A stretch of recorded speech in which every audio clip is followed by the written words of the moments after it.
Well, hello there everyone, my name is Amy, this is The Opinionated Woman, and welcome to the best books of 2024, the second half of the year. If you've been around on my channel for a while, I find it way too overwhelming to try and condense down my best books of the year into just one video, so I do one in June, which I'll link below, and I do one at the end of the year for my last couple of books. How many have I got here? 1, 2, 3, 4, 5, 6, 7, 8, 9. I've got 9 books to chat to you about today, and they are all books that I would encourage all of you to go out and read. There's a nice variety here, so let's get into the books. They're in no particular order except for the very last one, which is my best book of the year.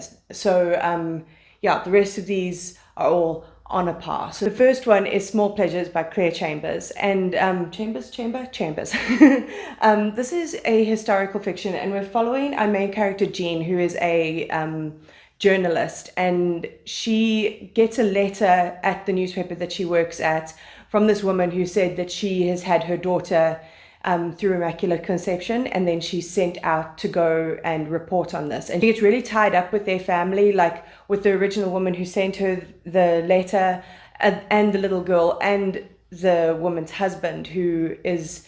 It's very interesting because he's a very important male character, but he's described as being quite old and a bit paunchy and like not very good looking, but he's a very important character, whereas I feel like so many male leads in so many books are described very, very similarly, and they're never described as being plain or like, you know, quite like not great looking. I don't want to say ugly, but he just adds a lot to the story, and like it's all about his personality, and I really enjoyed that side of it. So yeah, she gets involved in trying to figure out whether it is actually true, whether this woman really had this child through Immaculate Conception, and it is just like so artfully and carefully done, and the end will break you.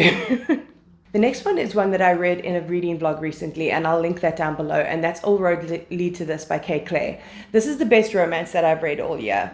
It is a queer romance between our main characters, Ruben and Cedric, and they are best friends. Cedric is trans, and they are sent by their boss on a road trip from Cape Town to Durban to get to pick up some rare plants for the plant store that they work at.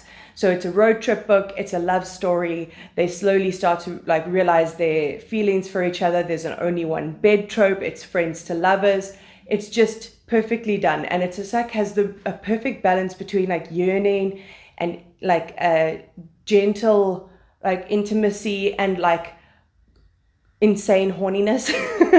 I'm not much of a spice reader, but the sex scenes in this are so sexy and they're so beautifully written. Like, damn, I was like, I can get on board with these sex scenes. Like, that's not usually for me. Like, I have read one book recently that was a queer romance that the sex scenes would go on for like pages and pages, and I actually had to skip them because they were so cringe. Not this one, baby. These ones, 10 out of 10. The next one is Anxious People by Fredrik Backman. I love Fredrik Backman. I literally haven't read any book by this man that I haven't enjoyed, and Anxious People is just such a great one. He basically, this book is following a bank robber who accidentally goes to rob a cashless bank and then as they're exiting thinks they see a policeman that's after them, and runs into the closest building and runs upstairs to the apartment on the top floor. Oh, my dog just had a big groan. Oh, there's a big groan. It's a big groan. He's sitting in a sunbeam. It's very hard to be a dog. So they run upstairs and they end up accidentally taking an apartment viewing hostage. And like every single character, like all of the people taken hostage, as well as the bank robber and the 2 policemen who are father and son, that are investigating this and trying to sort out like what the hell happened in this crime, this like completely accidental crime. It is hilarious. Like, it is so funny. Like, I first picked this up and I read the back and I was like, why did I? Because I just knew this was on my TBR, and I was like, why did I pick up a hostage book? Like, that's not my vibe at all, but I should have known. It's Fredrik Backman. It's not super serious. It's not super scary. There's just every character is so well fleshed out, and they're all quirky freaking weirdos, and I absolutely loved every second. I mean, at one point, just to sell it to you, they break into the bathroom because they realize that someone in this hostage situation is in the bathroom that no one else knew was there. They break in and there's a man in his underwear wearing a rabbit head. So if that doesn't make you want to read this, I don't know what will. Then I read House of Hollow by Krystal Sutherland, and this was wonderful. Like, I keep seeing this cover and I'm like, that book looks so wonderful just from the artwork alone, and it was just as good inside as it was outside. So we're following the Hollow sisters, who, when they were younger, disappeared off a street during Christmas that their family were on. Like, the mother looked away for a second, looked back, and the kids were gone. And then exactly 1 month later, those kids appear naked in the snow, all by themselves, and no one knows what happened to them.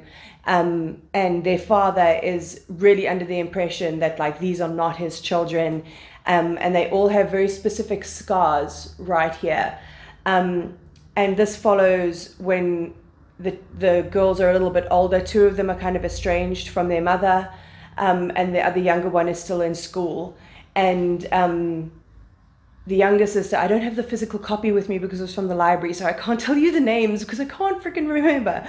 The younger sister is planning to meet up with her 2 older sisters, and Gray, who I remember Gray, the older sister, has gone missing, and her other sister Vivi need to go and find out what happened to their sister, and it gets spooky and it gets gory. There's like these carrion flowers that grow out of dead bodies that just smell like death, and those like it's really viscerally described body horror, but it's just absolutely stunning and spooky and just had all of the right vibes. I absolutely ran through this book, so I really highly recommend you picking up House of Hollow. And then for another book that I don't have on me because I listened to it on audio, that's 30,000 Bottles of Wine and a Pig Called Helga by Todd. 30,000 Bottles of Wine and a Pig Called Helga. 30,000 Bottles of Wine and a Pig Called Helga by Todd Alexander. She got it. It's almost like she does this has been doing this for 4 years. This is a memoir about Todd and his husband who decided to buy some land like out in the Barossa in Australia. And they are from normal kind of corporate office jobs, and they just decide to buy this land and build chalets on it so it can be like an accommodation. But they've also got an olive grove, they've got a wine vineyard attached to it, they've got a little lake. And so they start basically renovating this plot of land, and they get pigs, they get chickens. At one point they have to go into the lake and drag a dead kangaroo out of the lake, and they're both just like 2 city boys just like nearly vomiting over the sides of the boat because they can't handle this like rural life that they have got for themselves right here. But it's absolutely hilarious. If you've ever read James Herriot and his accounts of being a vet, it's very much along those kinds of that kind of line. Like, they get these 2 pigs that are males, and they don't get them fixed right away, and they cause absolute havoc. But oh my God, Todd would die for these pigs. It's so cute. They also get peacocks at one point. It's just a real good time, and it's utterly hilarious. And apparently there's a second one, so I'm definitely gonna be reading that in the new year. The next one is The Terrible Kindness by Jo Browning Wroe. Now, this is quite a sad book. My mom recommended this to me and gave it to me and said, this book is about a man who goes to a natural disaster. So there's like an avalanche that covers a school in Wales, and he goes to embalm the children. And I'm like, Mom, why have you given me this depressing ass book? So it took me a long time to get to it, but it was totally, totally worth it. Because our main character, William, he just qualifies as an embalmer, like to work in his family's funeral home. And he gets the call that this natural disaster has happened, and he goes to look after these children and to, like, you know, put them to rest in the most respectable way he can. And the whole book is not based around that, though. He also has, we get some chapters that are flashing back to him being in school, and he went to school to be a choral singer.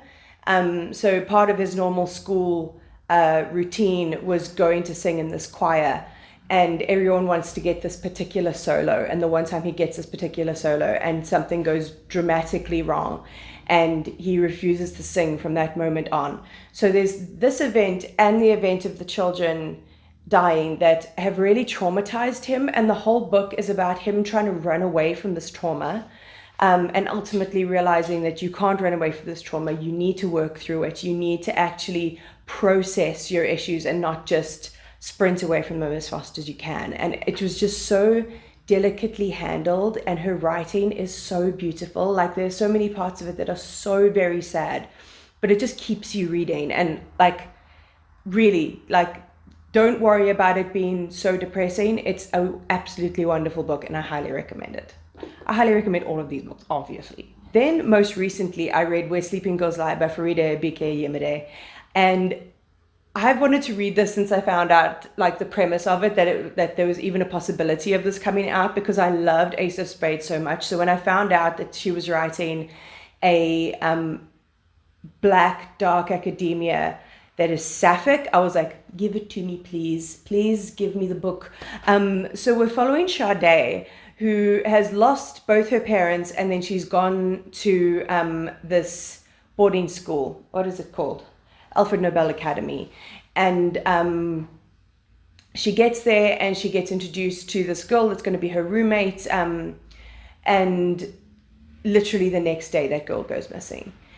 And she pairs up with that girl's best friend, Basil, and they're trying to find out what happened to her. And as they're doing this, they find out this like really sordid underbelly that's happening in this group of boys that sort of have control over the school and the different things that they've been getting up to. And they really sort of blow up the secret society that's happening within the school. And it's dark and it's beautifully written, and it's got that pure dark academia vibes that you're looking for. But I find dark academia has so much more depth when it's told from a black main character. I don't know, there's something about those being melded together, because so much dark academia is based so much in whiteness. But having Sade as this main character who's got a lot of secrets, and you know that there's like certain drops of info that you're not being given. And I was just, I mean, this book is big, but I was like, just one more chapter, because I wanted to find out what was happening here, and I wanted to solve the mystery. And I had the best time. Then I finally read The Starless Sea by Erin Stern. Erin Morgenstern. And so many people have said that they can't stand this book, and then so many people say they love it. And I was like, it's a book about books. I really need to know whether I'm going to love this book. And I absolutely did. So we're following our main character, Zachary Rawlins, who goes to the library one day, and he finds this book on the shelves that doesn't have a name. It doesn't have a library label or anything like that. And it's called Sweet Sorrows. Let me see. Sweet Sorrows. And he's reading through this book, and it's like got these short stories of different magical kind of stories, until he gets to the one story that he realizes is about him in his childhood. It's about this door that he found drawn in an alleyway, and he had the urge to like grab the drawn handle and let himself through this door, and he never did. And then he sort of walked away and never thought about it again. But this book that he's found is telling that exact story. So he starts to learn more about this book. He sees a lot of symbolism, like a sword and a bee and a key.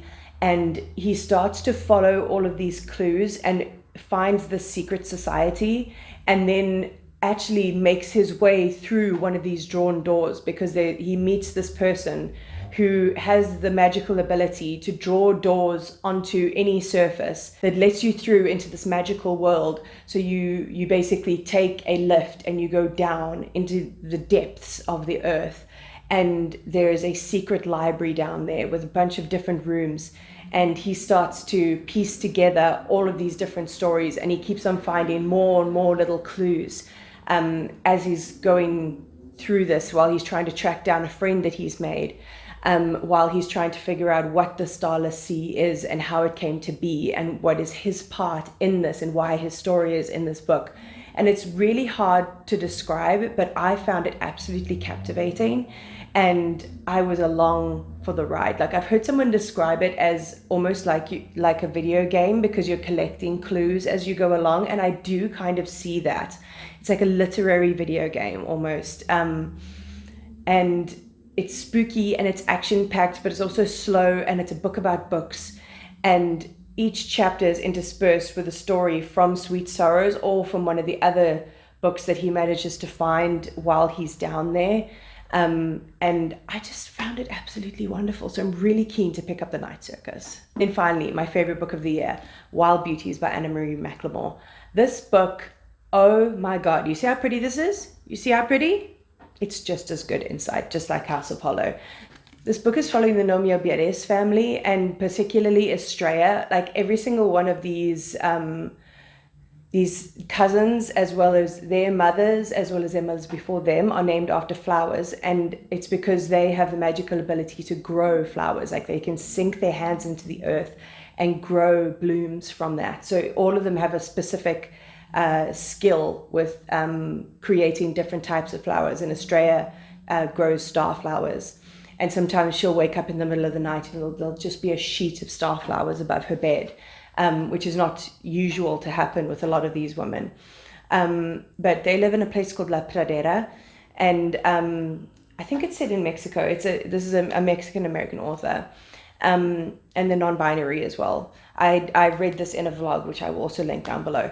And the thing with this family is like all women, because they have a sort of curse on them that whoever they fall in love with, as soon as they fall in love with them, that man will disappear.